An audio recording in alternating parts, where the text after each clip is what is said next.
আজকে যাচ্ছি আমার মাদ্রাসার জন্য যেখানে মাটি আনা হয় সেই পয়েন্টে।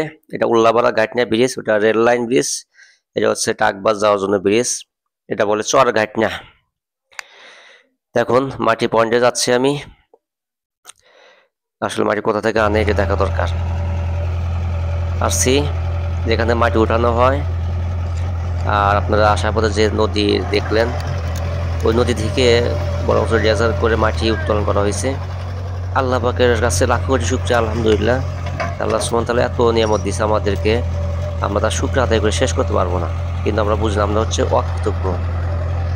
দেখেন, এই নদী থেকে যে মাটি উত্তোলন না করতো, এইভাবে মাটি আমরা পেতাম না। কেউ মাদ্রাসা মসজিদ বানাবে, স্কুল বানাবে, ঘর বাড়ি করার জন্য মাটি খুবই প্রয়োজন। এখানে মাটি তুলে তুলে রাখছে, এখানে মাটি বিক্রি করা হয়।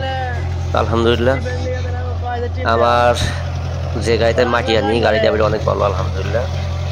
আমাকে জোর করে নিয়ে আসছে এক প্রকার, ভাই আসেন। অন্য গাড়িতে যে মাটি ওঠে আর আমার গাড়িতে কি করে মাটি ওঠে আপনি নিশ্চয়ই দেখবেন। আসলে দেখলাম আমার যে গাড়িতে মাটি দেওয়া হয় আলহামদুলিল্লাহ অনেক মাটি বেশি দেয়, কিন্তু অন্য গাড়িতে এত মাটি উঠায় না।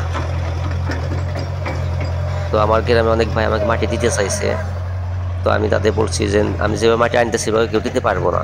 আসলে বাস্তবতা এটা সত্য।